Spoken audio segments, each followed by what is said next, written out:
Yeah, so basically what you're going to start to see in the future are special drops where we just take kind of another version of defining moments. So basically not necessarily do 3 shoes or 2 shoes in a pack, but more so just take a shoe like when Michael scored his 20,000th point. The day he did it and the shoe he was wearing, we might just on that day release that shoe. Yeah. And it'll just kind of hit when it hits. And so throughout the year we'll just kind of sprinkle little special moments like that and drop the shoes. So it won't have a real like consistent pattern. It'll just be whenever it relates to that moment. And so that'll be probably the biggest plan for the next couple years as far as how you'll see retro. That's probably really about it, especially after 08. So that's fine. Is the 23 going to be the last in the series? What do you think? Should it be? It's not up to me, man. All right, I'll tell you what. Okay, in the room, you guys raise your hand if you think the 23 should be the last shoe that game shoe we do. Yeah, you taking a note down? And then just a show of hands, how many people think we need to keep it going? You're on the business to build. That's pretty even. That's about how it works when we sit in the office and debate that too. It's like half the hands are one way, half the hands are the other way. Well, so really what's going to happen is I mean, the weird thing for us is that we feel somewhat like after the number 23, for this brand, there really isn't another number that's any more important than the number 23. I've got an idea. What if you stop for 23 years? Oh, okay. We didn't do that. We didn't go for that one, but the next one could be the 45. well, you know, that was the other thing. Everybody said, well, "What about 45?" Well, start hopping it now as well. So my kids are going to get 45. The thing is Michael hates the number 45. Hates it. So he originally wore 45 because 2 reasons. One of his favorite players was David Thompson. He wore number 44. And 44 plus 1, meaning Michael, was number 45. And plus his brother Larry actually wore that number when he was growing up as a kid. So Michael, when he came back after his first retirement, when he wore number 45, that was kind of why he wore number 45.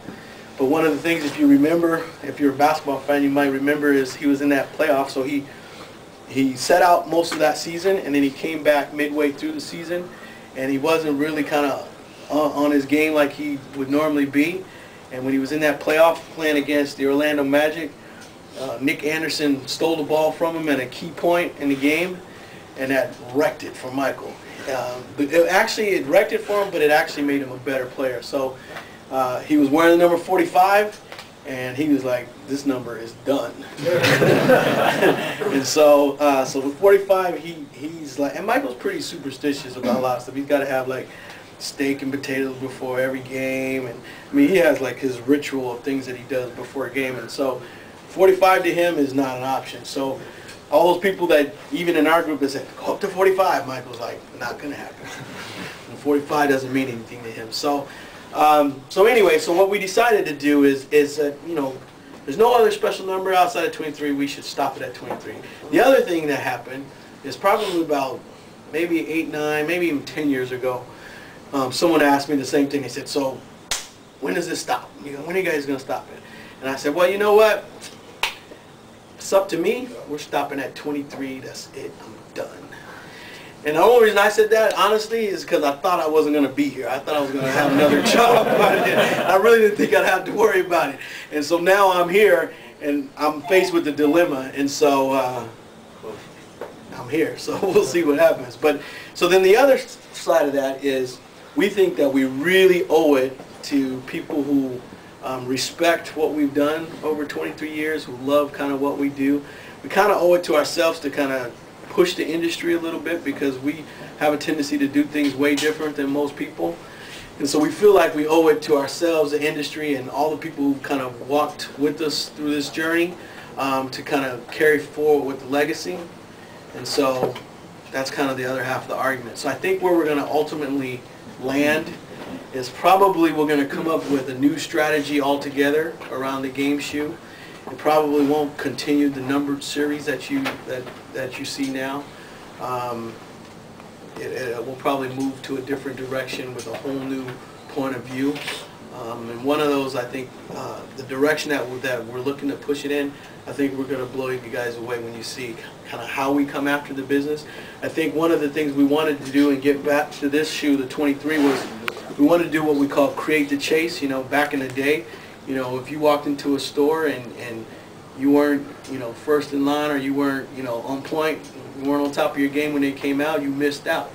And so I think we did a little bit of that with the 23. You know, we created a chase around the 23.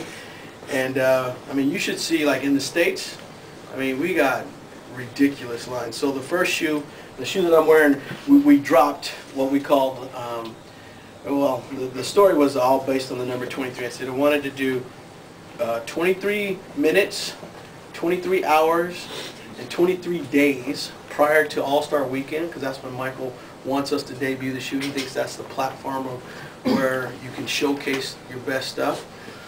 23 days, 23 minutes, 23 hours prior to All-Star Weekend, we wanted to drop a special color of the Air Jordan 23, and we wanted to drop it in 23 doors, and each one of those doors only got 23 pairs. And so that meant 529 pairs were in the U.S., and we did 529 pairs outside of all the rest of the world. And so obviously that became a pretty rare shoe, but again, it created a huge buzz for us and helped kind of create some excitement. And then even when we came back to the second version in the U.S., we had people lined up for that. And the third version, people were lined up for that. And so we love the fact that people are getting back to this chase around the game shoe. So as we go into the future, the chase will continue, but it's going to be even bigger, we think. It's going to be a lot of fun with it. We've got some pretty cool ideas on how to kind of get it over the top, and so it'll go on, but it'll go on in a different way. Long-winded way of saying it'll go on in a different way.